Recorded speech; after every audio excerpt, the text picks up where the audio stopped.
मृतक की पूरा कलां थाना क्षेत्र के भैंसनवारा खुर्द गांव निवासी 47 वर्षीय चंदन सिंह के रूप में हुई पहचान, जो 4 दिन पहले ड्यूटी करके लौट रहे थे घर वापस। तभी रास्ते में लहूलुहान हालत में पड़े मिले थे वह, जिस पर उन्हें झांसी मेडिकल कॉलेज में कराया गया था भर्ती, जहां इलाज के दौरान उनकी हो गई मौत। ललितपुर जिले के पूरा कलां थाना क्षेत्र का है मामला। पुलिस ने शव को पोस्टमार्टम के लिए भेजकर मामले की जांच कर दी है शुरू। झांसी में रात के 12 बजते ही न्यू ईयर के जश्न में डूब गया पूरा शहर। वहीं पहले से पार्टी प्लान किए लोग पहुंचे वेन्यू और खूब किया एंजॉय। हरियाणवी गानों पर लड़के लड़कियों ने खूब किया डांस। वहीं सड़कों पर कोई ना कर पाए हुड़दंग, इसके लिए शहर के प्रमुख रास्तों और चौराहों पर पुलिस भी रही तैनात। जहां भी हुड़दंगियों का झुंड आया नजर, वहां पुलिस ने उन्हें खदेड़ कर भेज दिया घर। ललितपुर में मंदिरों में पूजा अर्चना के साथ हुई नए साल की शुरुआत, जहां सुबह से ही बड़ी संख्या में मंदिरों में दर्शन और पूजन के लिए पहुंचे लोग। श्रद्धालुओं ने भगवान से अमन, चैन और सुख समृद्धि की कामना। इस दौरान बच्चों में भी नए साल को लेकर देखा गया विशेष उत्साह। शहर के स्थानीय तुवन मंदिर में सुबह 5 बजे से ही भक्तों का तांता लगना हो गया था शुरू। सुबह 11 बजे तक मंदिर में पूजा अर्चना के लिए पहुंच चुके थे 10,000 से ज्यादा श्रद्धालु। जालौन में नववर्ष के अवसर पर जिलाधिकारी राजेश कुमार पांडे और पुलिस अधीक्षक डॉक्टर दुर्गेश कुमार ने राठ रोड स्थित वृद्धाश्रम का किया दौरा। उन्होंने वहां रह रहे बुजुर्गों से की मुलाकात, उन्हें अंग, वस्त्र और मिठाई भेंट कर नववर्ष की दी शुभकामनाएं। अधिकारियों ने बुजुर्गों का पूछा हालचाल और उनकी दिनचर्या, स्वास्थ्य व सुविधाओं के बारे में ली जानकारी। जिलाधिकारी ने संबंधित अधिकारियों को वृद्धाश्रम में सुविधाओं को बेहतर बनाने के दिए निर्देश और हर संभव सहयोग का दिया आश्वासन। महोबा शहर के कोतवाली क्षेत्र में चांदी के छल्ले की खरीद को लेकर मोल भाव के दौरान हो गया विवाद। डीएवी इंटर कॉलेज के पास स्थित प्रियंका ज्वेलर्स में दुकानदार और महिला ग्राहकों के बीच कहासुनी देखते मारपीट में हो गई तब्दील। इस घटना का वीडियो भी आया सामने। मामले में दोनों पक्षों ने एक दूसरे पर गंभीर आरोप लगाते हुए कोतवाली में दी है तहरीर, जिस पर मामले की गंभीरता से जांच पड़ताल में जुट गई है पुलिस। झांसी में एक्सीडेंट में एक युवक की हो गई मौत। जालौन के उरई कोतवाली थाना क्षेत्र के मिनौरा गांव के रहने वाले 40 वर्षीय रविंद्र कुमार करते थे खेती किसानी, जिनकी भांजी की झांसी के चिरगांव में हुई थी शादी।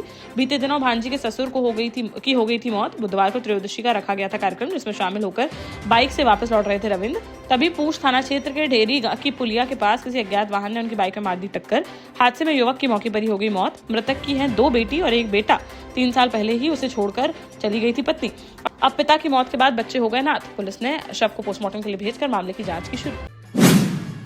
जालौन के कोतवाली थाना क्षेत्र में बुंदेलखंड एक्सप्रेसवे के पास जालौन रोड पर बीती शाम एक तेज रफ्तार कार और ट्रैक्टर की आमने सामने से हो गई जोरदार भिड़ंत। जालौन स्थित काना होटल के सामने हुआ हादसा। टक्कर इतनी भीषण थी कि कार बुरी तरह हो गई क्षतिग्रस्त, जबकि सड़क पर पलट गई ट्रैक्टर ट्रॉली। घटना के बाद कुछ देर के लिए मौके से पर मच गई अफरा तफरी और यातायात हो गया बाधित। प्रत्यक्षदर्शियों के अनुसार तेज गति से जालौन की ओर जा रही थी कार, तभी सामने से आ रहे ट्रैक्टर से उसकी हो गई सीधी भिड़ंत।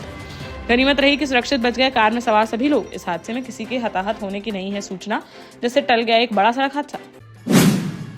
दतिया में इंदरगढ़ कस्बा में गिरधारी मार्केट स्थित मां शीतला ज्वेलर्स दुकान से चोरी की एक बड़ी वारदात आई सामने, जहां ज्वेलरी खरीदने के बहाने आई 2 महिलाएं, जिनके साथ करीब 3 साल का एक बच्चा भी था मौजूद। वह दुकान से करीब 200 ग्राम सोने के जेवरातों से भरा बॉक्स बड़ी ही सफाई से चोरी कर हो गई फरार।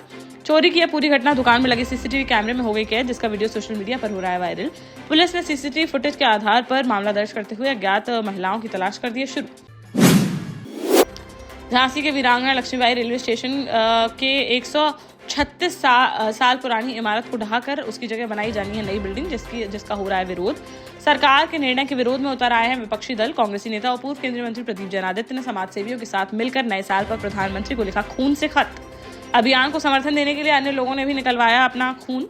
प्रदीप जैनादित्य ने अभियान का नेतृत्व करते हुए कहा कि आज हेरिटेज स्टेशन तोड़ रही है सरकार, कल किला और रानी महल को भी गिराने की करेगी बात। झांसी की जनता यह नहीं करेगी बर्दाश्त, इसलिए आज शुरू किया गया है अभियान। देश का जाना माना सैनफिन ग्रुप आपके लिए फिर लाया है झांसी में वास्तु के हिसाब से फ्लोर प्लान सहित एक शानदार टाउनशिप, जिसमें सुरक्षा की दृष्टि से सीसीटीवी, एक ही ग्रैंड गेट से एंट्री और एग्जिट, चौड़ी सड़कें, parking, car wash area, senior citizen and international fountain parks, swimming pool, gym, badminton, tennis आदि courts, school, hospital, shopping mart आदि कई सुविधाएं। इसीलिए तो हम झांसी में लोगों की पहली पसंद।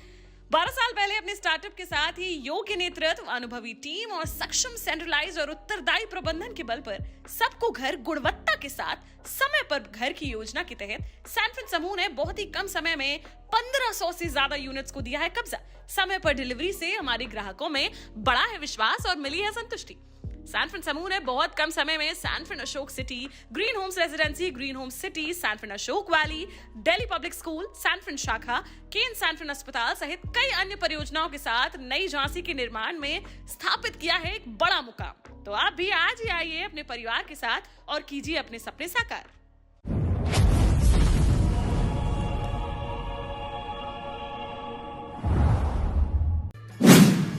झांसी के मौरानीपुर में उप जिलाधिकारी श्वेता साहू और तहसीलदार ने स्वास्थ्य केंद्रों का किया निरीक्षण। हाल ही में डिप्टी सीएम ब्रजेश पाठक ने झांसी दौरे के दौरान गुरसराय स्वास्थ्य केंद्र का किया था निरीक्षण, जहां कई खामियां आई थी सामने। इसके बाद जिलाधिकारी ने सभी तहसील के अधिकारियों को स्वास्थ्य केंद्रों का निरीक्षण करने के दिए थे निर्देश। इन्हीं निर्देशों के क्रम में उप जिलाधिकारी श्वेता साहू ने सामुदायिक स्वास्थ्य केंद्र मौरानीपुर का किया निरीक्षण। इस दौरान अधिकांश व्यवस्थाएं पाई गई संतोषजनक, लेकिन सफाई व्यवस्था में देखने को मिली गंभीर कमी। अस्पताल में पिछले 3 साल से सफाई कर्मियों की बनी हुई है कमी। इस समस्या को लेकर उप जिलाधिकारी ने जिला प्रशासन को पत्र लिखकर जल्द से जल्द सफाई कर्मियों की तैनाती किए जाने की है मांग। नए साल की पहली सुबह निवाड़ी जिले की रामराजा सरकार की नगरी ओरछा में देखने को मिला आस्था का अद्भुत नजारा, जहां दूर दराज से आए श्रद्धालुओं का मंदिर की ओर उमड़ पड़ा जन सैलाब।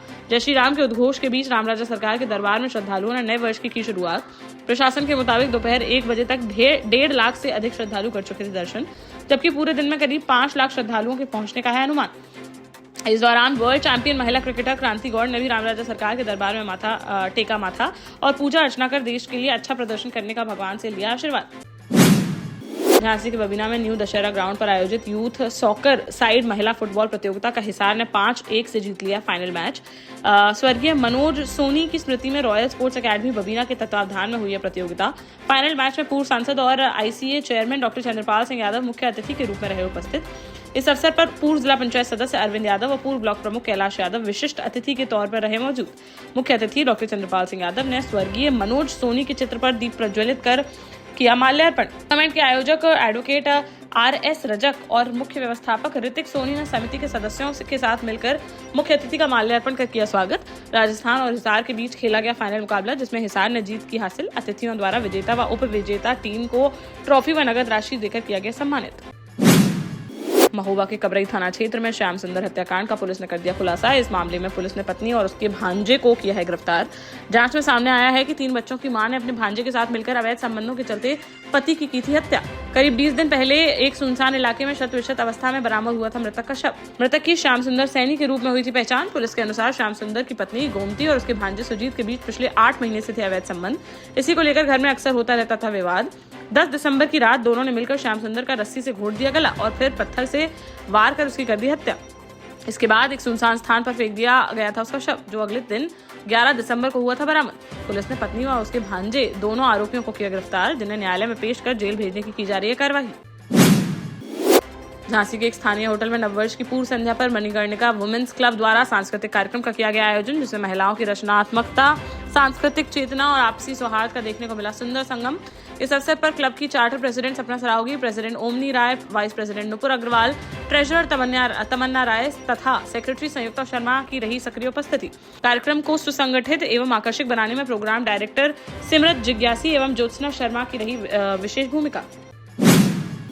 महोबा में नववर्ष के अवसर पर गुलाबी गैंग ने अपनी एकजुटता, शक्ति और सेवा भावना का किया भव्य प्रदर्शन। बुंदेलखंड कमांडर फरीदा बेगम के नेतृत्व में जिले के ऐतिहासिक आल्हा चौक स्थित अंबेडकर पार्क में आयोजित वार्षिक अधिवेशन में शामिल हुई गुलाबी साड़ियों में सजी हुई हजारों महिलाएं। इस दौरान महिलाओं ने सड़कों पर उतरकर महिला उत्पीड़न के खिलाफ की नारेबाजी और अपने अधिकारियों के प्रति जागरूकता का दिया संदेश। फरीदा बेगम ने बताया कि इस वर्ष संगठन द्वारा 2100 गरीब और जरूरतमंद महिलाओं को कंबल वितरित करने का रखा गया है लक्ष्य। कार्यक्रम के पहले चरण में ग्रामीण क्षेत्रों से आई 1100 महिलाओं को कंबल किए गए वितरित, जबकि गांव-गांव शिविर लगाकर बांटे गए शेष कंबल। महिलाओं ने बताया कि हर साल बिना किसी सरकारी सहायता के किया जाता है यह सेवा कार्य।